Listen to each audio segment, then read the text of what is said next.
Mi hermana menor pensó que la amabilidad de mi marido eran muestras de cariño. Soy Elena. Hace 6 meses, mi hermana menor, de 20 años, se instaló en nuestra casa para terminar su último año de universidad. Mi esposo, Damián, es el tipo de hombre que fue educado con valores muy sólidos, es atento, caballeroso y siempre está dispuesto a ayudar sin esperar nada a cambio. Al principio, me sentí aliviada de que se llevaran tan bien, pero con el paso de las semanas esa armonía se transformó en algo asfixiante. Mi hermana empezó a interpretar cada gesto de educación básica de Damián como si fueran mensajes secretos de amor dirigidos solo a ella. Si él abría la puerta del auto o le preguntaba si ya había cenado después de un día pesado en la facultad, ella se quedaba ida, mirándolo con una sonrisa fija y respondiéndole con un tono de voz suave que no venía al caso.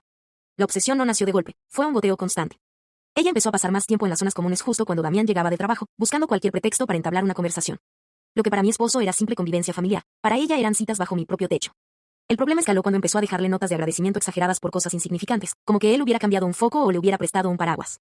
Intenté no ser la hermana celosa y me convencí de que era solo una etapa de inmadurez, pero Damián empezó a sentirse realmente acorralado. Me contaba, con mucha incomodidad, que ella lo buscaba a solas en la cocina para decirle que yo no lo valoraba como hombre y que ella sí entendía sus necesidades de afecto. Damián, por puro respeto a mi familia y para no armar un escándalo, solo le pedía que se calmara y se retiraba de inmediato, pero en la cabeza de ella, ese rechazo educado era una señal de que él estaba sufriendo por mi culpa y que deseaba estar con ella desesperadamente. Un día, mientras ella estaba en la universidad, entré a su habitación para dejarle ropa limpia y encontré un cuaderno abierto sobre su escritorio. Decía que Damián le hablaba con la mirada y que él le preparaba el café de cierta forma para confirmarle que la amaba en secreto. Ahí entendí que su mente estaba deformando la decencia de mi esposo para armarse una historia de amor que solo existía en su imaginación. La situación se volvió una olla de presión que estalló un martes que regresé del trabajo antes de tiempo. Al entrar a la casa, el silencio era absoluto, pero al acercarme a la cocina escuché un forcejeo y sollozos que me hicieron detener el corazón. Me asomé despacio y lo que vi me dejó en estado de shock. Mi hermana tenía a Damián acorralado contra la barra de la cocina. Lo sujetaba desesperadamente de la playera y trataba de besarlo a la fuerza mientras lloraba desconsolada, diciéndole que ya no tenían que fingir más frente a mí, que ella sabía que él la amaba y que yo solo era un estorbo. Damián la estaba deteniendo de los hombros con los brazos extendidos, tratando de zafarse sin lastimarla porque ella estaba fuera de sí, y le gritaba con voz firme que se detuviera. Que estaba mal de la cabeza y que nunca había pasado nada entre ellos. Cuando nuestras miradas se cruzaron en la puerta, ella no se asustó, al contrario, me clavó una mirada de odio puro y me gritó que yo era la que sobraba en esa casa.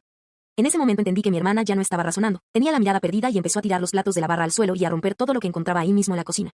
Gritando que si Damián no se iba con ella en ese instante, su vida ya no tenía sentido. No se movió de ese lugar, se quedó ahí, gritando y rompiendo cosas hasta que llamé a mis padres de emergencia. Al llegar ellos y verla en medio de ese desastre en la cocina, diciendo incoherencias sobre un romance que nunca existió, se dieron cuenta de que esto era un problema mental gravísimo. Los paramédicos entraron directamente a la cocina para controlarla y tuvieron que sedarla ahí mismo porque empezó a golpearse contra los muebles gritando que yo era una villana. El diagnóstico fue un brote psicótico por erotomanía. Su cerebro se convenció de que la amabilidad de Damián eran pruebas de amor. Terminó internada en una clínica especializada bajo vigilancia constante porque ya no distinguía la realidad. Mis padres están deshechos y yo siento que mi hogar quedó manchado. Damián ahora evita estar a solas con cualquier mujer por el trauma de que su forma de ser vuelva a causar un desastre así. Perdimos a una hermana por una obsesión que empezó con un simple gesto de cortesía y terminó con una ambulancia llevándose la paz de nuestra familia.